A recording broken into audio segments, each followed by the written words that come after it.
Okay guys, so this is your boot camp on ionization energy. There's 6 slides, 5 minutes per slide, so that should be about half an hour spent on this. This is the kind of thing you should be doing with all of your flashcards every week, and looking back at a few of the past ones. So, first one is definition. We've got 5 minutes on this. Off we go. Look, cover, write, check, repeat. So look at it, get it in your head, cover it up, try and write it down from memory. Don't just try and think it, write it down. That'll help you remember it better and stop you being too lenient with yourselves. Then check, see if you've got it right or wrong, and regardless of whether you've got it right or wrong, repeat the whole process again.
Okay guys, so that was slide 1, the definition.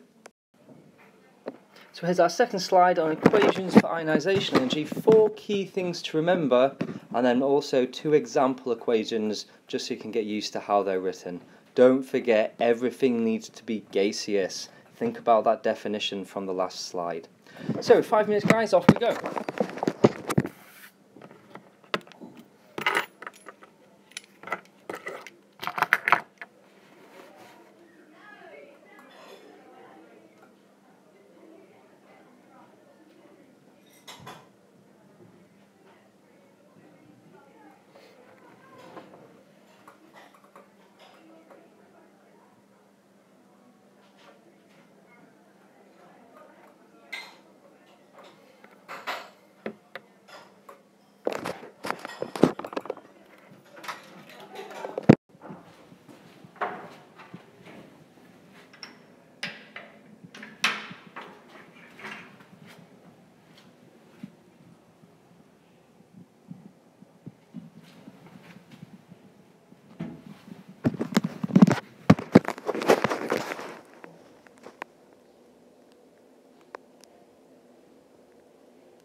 Thirty more seconds to go, guys. Try and finish writing out one more time.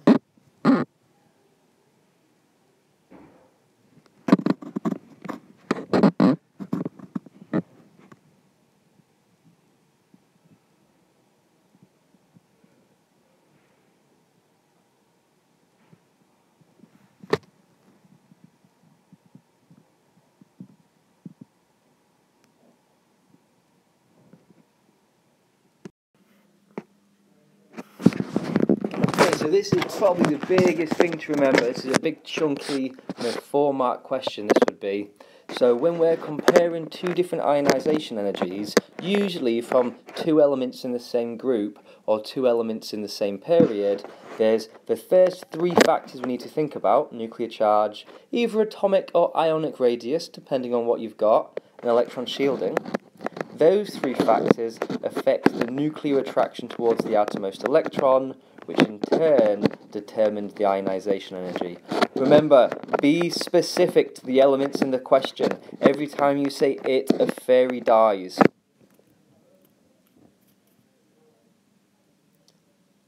Saying things like oxygen has a higher ionization energy than nitrogen because it is further across the period, things like that. First of all, oxygen doesn't, so that's wrong. But even if you did get it correct, that's not a good enough explanation. You can't just say because it's further across the period. First of all, what do you mean by it? Is it oxygen or nitrogen? But secondly, we need to explain why that matters, which of these factors listed there. So guys, there's just over 4.5 minutes left. Off we go.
Okie dokie guys, so on to our next slide. So This is about successive ionization energies. Basically, every time you remove an electron, the remaining electrons are repelled from each other less. There's less repulsion, so they get slightly closer. This reduces the radius, so either atomic or ionic, depending on what you're dealing with, meaning the ionization energy increases slightly. Every time you drop down a shell, that's a massive difference in radius. Again, either atomic or ionic radius. Therefore, there's a massive jump in ionization. So that's what we're looking for, this big jump. And just remember, guys, we remove electrons from the outer shell first. So if you want to know how many electrons are in the outer shell of your element, you need to count the number of ionizations before the jump, not after. Okay, when you're describing how you knew how many electrons was in the outer shell, we need to say where the large difference in ionization is between. So it's not after the third, it's not before the fourth. In this case, in my example, it's between the third and the fourth. So this is all about being specific. So, 4 more minutes left, guys. Off we go.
One more minute to go, guys.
Okay guys, and these last two slides are just a few extra little tricky bits to remember, like awkward extra bits.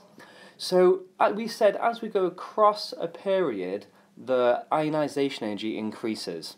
There's two exceptions to this, and that's from as you go from group 2 to group 13.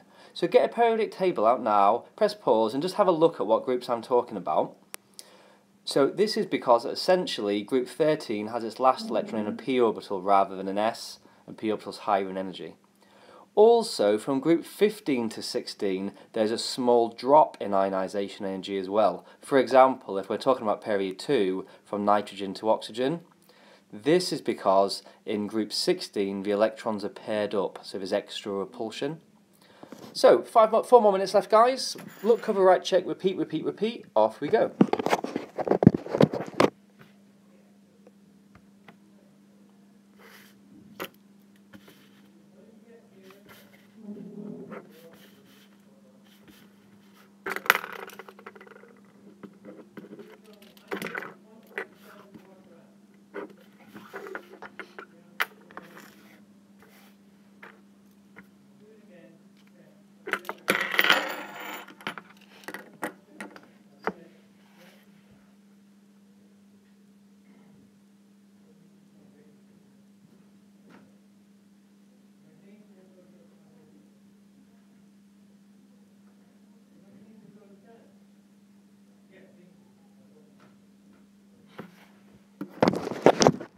There's actually quite a lot of information on this one, so I'm actually going to do this particular slide for 7 minutes rather than 5. Quite often, if there is quite a lot to write down, you want to give yourself just a couple of extra minutes to make sure you can really get that repetition in there. You know, at least 3 or 4 times you should be writing this down, bare minimum.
Okie dokie guys, and on to the final slide then.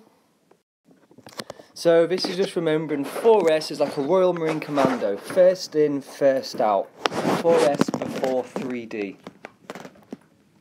So 5 minutes, last one, on the home straight now, so off we go.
Keep going guys, only 2.5 minutes left and then we're done. I believe in you.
Only 30 seconds left, almost there. Come on, do it for England.